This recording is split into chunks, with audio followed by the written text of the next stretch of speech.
안녕하세요. 박원경 변호사입니다. 이번 시간에는 자수 언제 어떻게 해야 될까라는 주제로 말씀드리도록 하겠습니다. 이게 의외로 상담을 하다 보면 자수를 하고 싶은데 자수를 해야 될 것 같은데 어떻게 해야 됩니까? 이런 것들을 물어보시는 경우들이 있습니다. 실제 자수가 필요한 경우도 있고 괜히 자수하는 게 좀 부적절한 경우도 굉장히 있습니다. 이번 시간에 한번 정리해 드리도록 하겠습니다. 먼저 자수라고 하는 것은 수사관서에 자신이 범인이다, 범행을 저질렀다라고 인정을 해서 수사기관이 수사를 할 수 있도록 하는 것들을 말을 합니다. 그러니까 수사에 굉장히 협조를 한 것이니까 법률상 형을 감경 또는 면제할 수 있도록 법률상 감경 면제 사유를 규정을 하고 있는 것입니다. 이와 비슷한 게 형법 52조 제2항에서는 자복이라는 표현이 있는데 흔치는 않습니다. 피해자의 의사에 반해서 처벌할 수 없는 죄, 그러니까 반의사불벌죄라고 하는데 이 경우에 피해자를 찾아가서 죄송합니다. 제가 죄를 지었습니다. 라고 인정을 하는 경우를 자복이라고 합니다. 근데 이제 피해자한테 직접 찾아가서 얘기를 하는 거다 보니까 법률상 실무에서 잘 문제되는 경우는 별로 없고 자수를 좀 중점으로 해서 알아두시면 좋을 것 같습니다. 그 외에도 형법 각칙상으로는 여러 가지 죄들이 있습니다. 아주 중한 죄들에 있어서 미리 자수나 이렇게 할 경우에 형을 감경 또는 면제한다. 필요적으로 감경 면제 사유를 규정한 경우들이 있습니다. 가장 대표적으로 위증죄. 법원에서 이제 선서를 한 증인이 허위 진술을 했을 때, 그리고 또 무고죄, 타인을 형사처벌시키기 위해서 허위로 신고나 고소를 한 경우, 이런 때는 이제 자수뿐만 아니라 자백한 경우에서도 형을 감경 면제할 수 있도록 필요적으로 면제하도록 이렇게 규정을 하고 있습니다.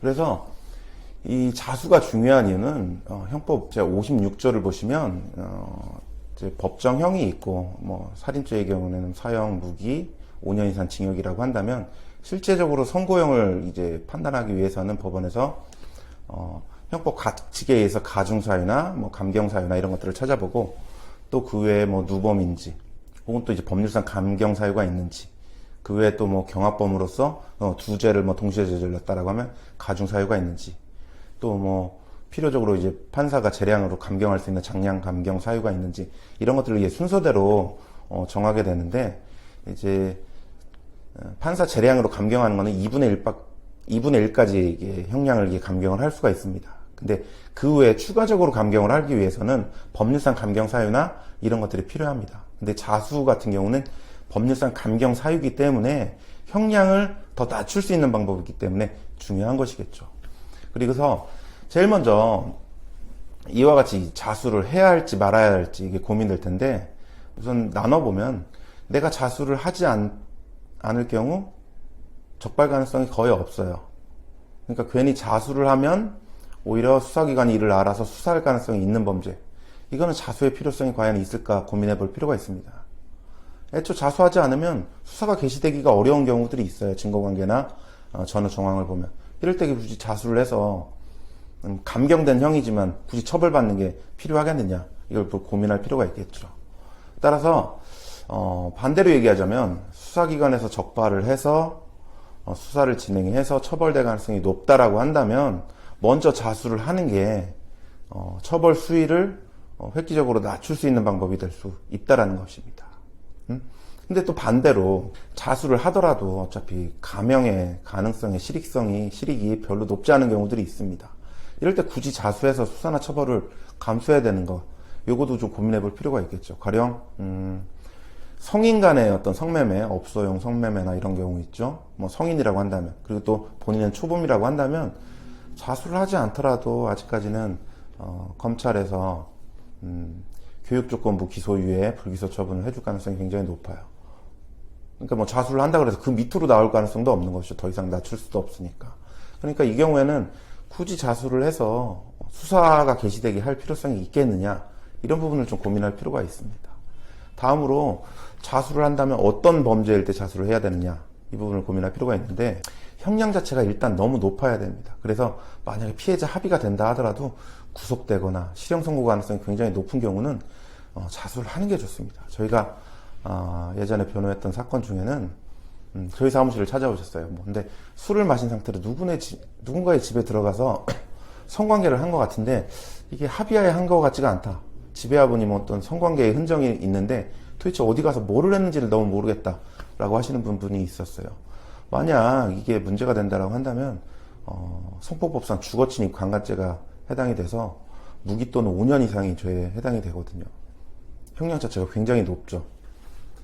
그리고 또 구속수사로 진행될 가능성도 굉장히 높고, 그래서 저희는 많이 고민을 했습니다. 그래서 여러 가지 정황이나 증거나 이런 것들을 봤을 때 이건 수사가 될 가능성이 굉장히 높다.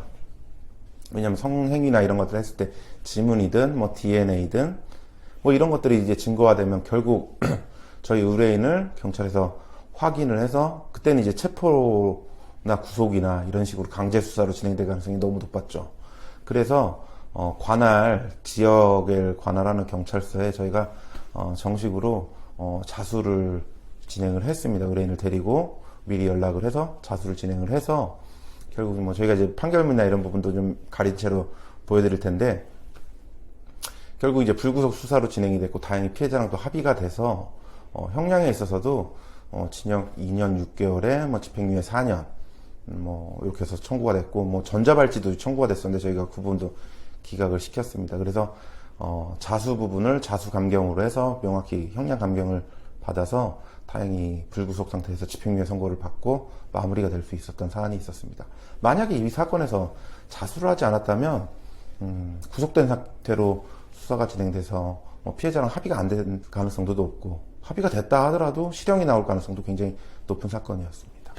그리고 또 다른 예로 범죄 중에는 피해자가 없는 범죄가 있습니다. 명확히 피해자를 상정하지 않은 범죄로 가장 대표적으로 뭐 미성년자랑 성매수, 피해자라고 보지는 않습니다. 뭐 성매수 상대방이라고 보는데, 그리고 또 마약 범죄는 특별하게 피해자가 없는 범죄죠. 그리고 또 음주운전, 단순 음주운전이나 또 피해자가 있다 하더라도 형량 자체가 좀 높기 때문에 합의가 또 쉽지 않거나, 그래서 감형 사유가 마땅치 않은 범죄들이 있습니다. 이제 도주 차량, 뺑소니 차량 이런 경우일 때는 적극적으로 자수를 하는 게 유리합니다. 왜냐하면 피해자랑 합의라는 요소를 통해서 형량을 감경할 가능성이 약하기 때문이겠죠.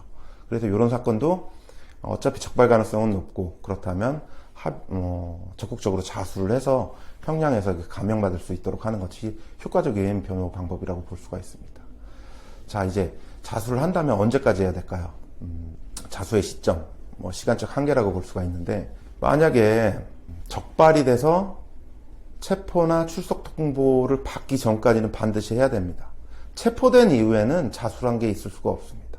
또 반대로 경찰서에서 사건을 알아가지고 피의자한테 당신 뭐 경찰서로 피의자로 입건됐으니까 조사받으라 라는 전화를 받는 순간에는 그 이후에는 그냥 출석이지 자수란 게 되기가 어려워요.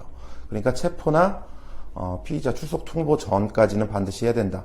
근데 경찰이 언제 체포할지, 언제 출석 요청을 할지 어떻게 할까요? 이거는 전문 변호사 만나봐서 상담을 받아보시는 수밖에 없어요. 왜 그러냐면 일반적으로 경찰에서 수사를 진행한다면 어떤 증거로 어떻게 뭐 감정을 하거나 회보를 하거나 뭐 통화 기록을 조회하거나 이렇게 하는데 시간이 어느 정도 걸릴지를 알기 때문에 그 정도 시간을 어느 정도 확보해 이후에 이제 자수를 할지 말지, 한다면 어떻게 할지 시간 마지노선을 정해놓고 이게 정해야 되는 게 이제 순서라고 볼 수가 있습니다. 그리고 뭐 자수를 한다면 어떻게 할까요? 경찰서 찾아가서 뭐 이렇게 얘기를 하면 될까요?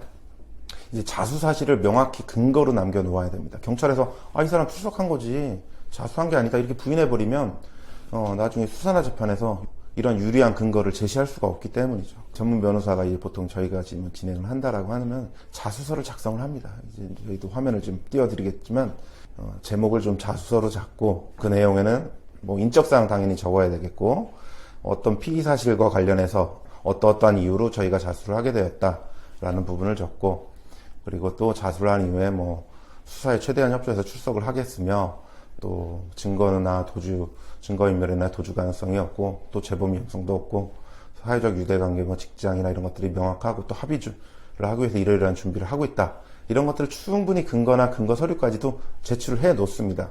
이 수사기관에서 이걸 제출받고 수사기록에 편찬을 하기 때문에 나중에 자수가 아니다, 자수로 볼 수 없다 이렇게 말을 뒤집지 못하게 하기 위해서 명확히 근거 남기기 위해서는 이렇게 이런 자수서를 작성해서 제출을 하면서 함께 이 수사관서에게 출석을 하는 게 굉장히 중요합니다. 그래서 자수라는 것도 언제 어떻게 해야 될지, 한다면 어떤 방식으로 해야 될지, 언제까지 해야 될지 이런 부분들이 명확히 좀 아셔야지만 충분히 자술이나 법률상 감경이나 면제나 이런 효과들을 받을 수가 있는 것입니다. 이번 시간에 뭐 자수와 관련해서 궁금하신 부분들을 좀 정리를 해서 영상을 제작을 했습니다. 본 영상과 관련해서 궁금하시거나 혹은 뭐 제보 주실 부분이 있거나 이렇다면 본 영상 댓글에다 좀 남겨주신다면 저희가 이걸 보고 답변을 드리거나 뭐 또 영상을 또 제작을 해서 업로드를 해드리도록 하겠습니다. 감사합니다.